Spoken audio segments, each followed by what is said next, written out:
It was August 13th, 1981, a Thursday night in Hamburg, Germany. The summer air was warm and the city was buzzing with life. The famous Hamburger Dom fun fair was in full swing. Families laughed, kids clutched cotton candy, and the lights of thrill rides lit up the night sky. Among the crowd was 23-year-old Vincenzo Maniscalco, or Venzo as his friends called him. He wasn't there for the rides or the food. He was simply waiting for his wife to finish her shift at one of the food stands. As he wandered through the colorful lights and bustling crowd, one ride caught his attention, the Skylab. The ride attendants were addressing the crowd, shouting that they were about to begin the last ride of the night. Without thinking twice, Venzo walked over and bought a ticket. He figured it'd be a fun way to kill a few minutes, but what was supposed to be just a short ride would end up changing his life, and the lives of dozens of others, forever. The Hamburger Dom isn't just your average carnival. It's a festival with deep roots, going back nearly 700 years. As far back as the 1300s, a winter market was held inside St. Mary's Cathedral in Hamburg. Each year, traders would set up stalls inside the massive church, selling goods and putting on small shows, all while staying sheltered from the freezing cold outside. Even when the cathedral was demolished in the early 1800s, the fairs had become so popular that they simply had to continue. The event was so beloved, locals refused to let it die. So, over time, the market moved from place to place around the city until it finally found a permanent home in a large open area called Heiligengeistfeld. And even though the original cathedral was long gone, the fair retained the name it had always had. Hamburger Dom, meaning Hamburg Cathedral, became the official name of the fair, a reminder of where it all began. If you're a tourist visiting the Hamburger Dom, you might expect to see a grand old cathedral, a huge stone building filled with history. Instead, you'll find a bustling market set up in a wide public square, surrounded by city buildings. The closest thing to a cathedral you'll spot is an old World War II flak tower, standing tall and sturdy. 3 times a year, this open space, called Heiligengeistfeld, transforms completely. It becomes one of northern Germany's biggest seasonal markets. The fairground fills with traders, food stalls, lively bars, ice skating rinks, games, and live music. By the 1980s, a traveling fun fair had become a regular highlight of the event, bringing thrilling rides and exciting attractions to visitors from near and far. The fair had something for everyone, from gentle, family-friendly carousels to intense roller coasters and towering drop rides. All the rides were grouped together in one section of the market, but different operators managed each attraction. And in 1981, one of the biggest attractions was the Skylab. The Skylab ride was a towering piece of engineering, what ride lovers know as an enterprise. Imagine a giant wheel tilted on its side. Around the edge were gondolas, small cage-like cabins that could fit 1 or 2 people. As the ride started, the wheel would spin faster and faster, pinning the riders to the walls through sheer force. Then, as the speed reached its peak, a huge hydraulic arm would tilt the wheel upwards until it was nearly vertical, sending riders spinning high above the fairground. There were no seatbelts, no harnesses, but that was normal. The design of the ride used centrifugal force to keep everyone safely in place. Under normal conditions, it was perfectly safe. But this night wasn't normal. Next to the Skylab sat another ride, the Catapult, a compact looping roller coaster famous for launching riders from 0 to 80 miles per hour, that's 128 kilometers per hour, in just 4 seconds. It was intense, thrilling, and fast, and was one of the stars of the show, and it was run by 26-year-old Norbert Witt. Norbert came from a long line of entertainers. Fairs and funfairs were in his blood. He was confident, charming, and ambitious, known for taking pride in his attractions. But earlier that day, the catapult had run into trouble. Its gearbox wasn't working right. Norbert waited until the fair was starting to close for the night before taking action. He drove a big truck with a telescopic crane into position behind the ride.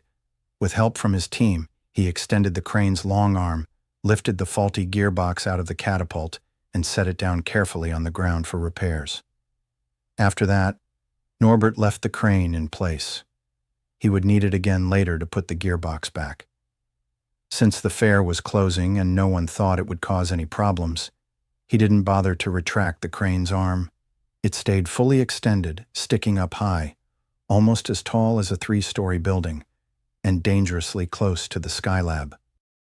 Right next to the catapult, the staff running the Skylab ride were getting ready for the last run of the night. As midnight drew near, the Skylab attendants started loading passengers into each gondola, making sure every door was securely closed. Some gondolas had couples, others had kids with parents. Many were solo riders, eager for one last adrenaline rush before heading home.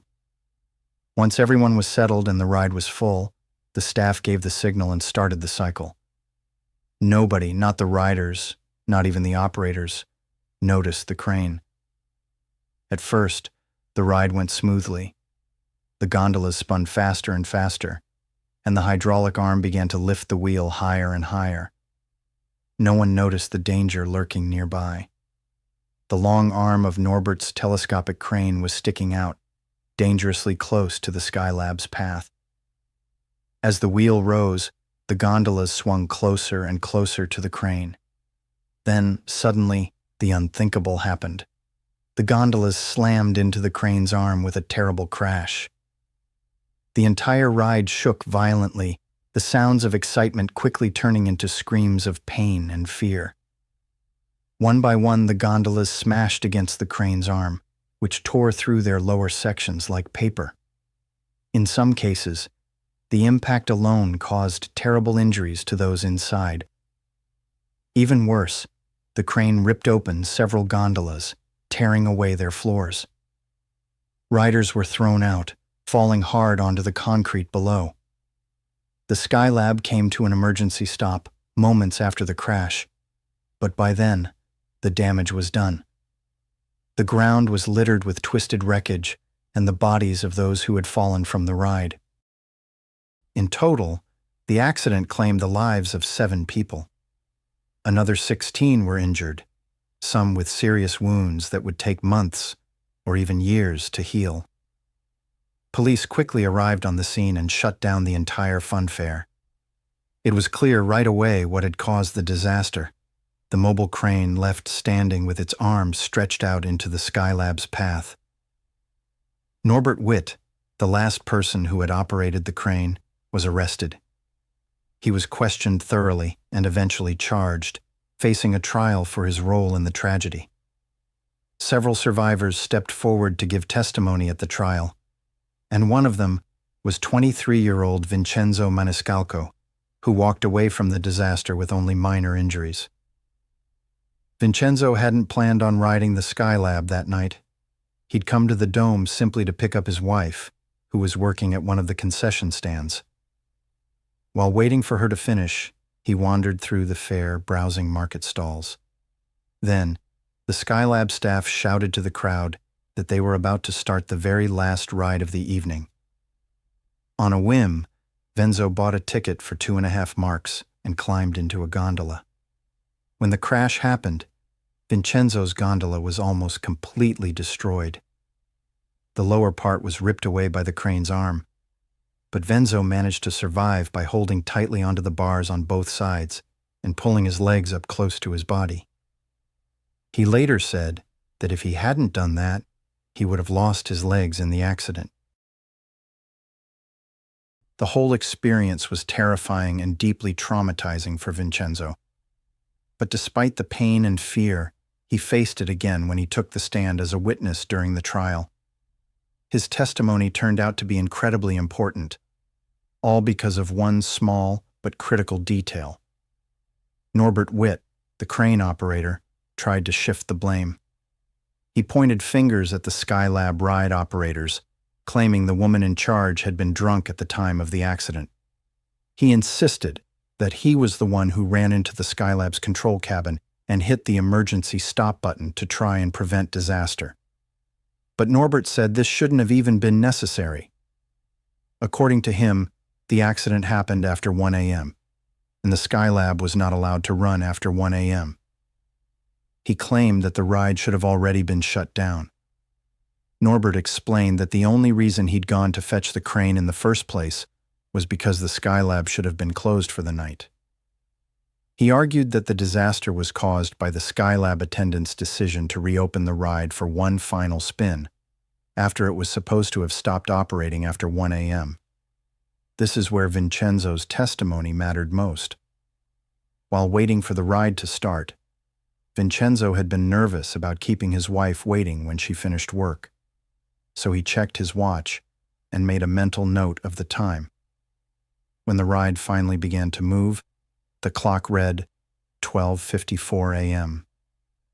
That's 6 minutes before 1 a.m. This proved the Skylab was operating within its scheduled, legally permitted hours. Norbert's argument that the ride should have been shut down didn't hold up. Norbert Witt had been wrong, dangerously wrong, to think the Skylab had already stopped running, and his mistake had a deadly price. 7 people lost their lives that night. For causing Germany's worst fairground disaster, Norbert was sentenced to 1 year's probation. The court found that the accident was clearly the result of his own negligence. Because of this, his insurance company refused to cover the damages. As a consequence, Norbert had to sell off most of his belongings just to settle the civil claims filed by the victims and their families. Afterwards, Norbert again attempted to rebuild his career as a showman. Soon after the Berlin Wall fell, he bought an old, much-loved theme park in East Berlin, hoping to rebuild his career. But the venture failed. Desperate and broke, Norbert turned to a darker path, drug smuggling. He was caught and sentenced to several years in prison. When he was finally released, he had nothing left. No money, no reputation, no friends. Once hailed as a fairground king, Norbert was reduced to a quiet life, building wooden market stalls and helping his wife run a small mouse circus for children. It was a tragic fall from grace, a reminder of how one mistake can change everything. The survivors of the disaster were lucky to recover from their injuries, some more quickly than others, but all went on to live full lives beyond that terrible night. Vincenzo Maniscalco, the young man whose brave testimony helped the court uncover the truth, found a new path in life. After years of struggle with trauma and sleepless nights haunted by the memories, Vincenzo slowly began to heal. Eventually, he found the courage to ride fairground attractions again. He later became a tour guide, sharing stories about Hamburg, including the history of the Dome, with visitors from around the world. Despite the tragedy, the Hamburg Dome still thrives. Every year, 3 times a year, the festival bursts to life right in the heart of Hamburg. It's a lively celebration filled with food stalls, live music, games, and of course, rides of all kinds. Hundreds of thousands of people flock to the Dome, locals and tourists alike, drawn by its cheerful spirit and deep roots in the city's culture.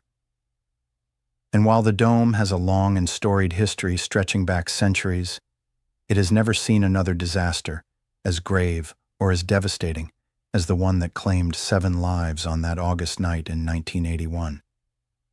That tragic event remains a solemn reminder, a moment when joy turned to horror, but also a testament to the resilience of a community that refuses to forget and continues to celebrate life, even after loss.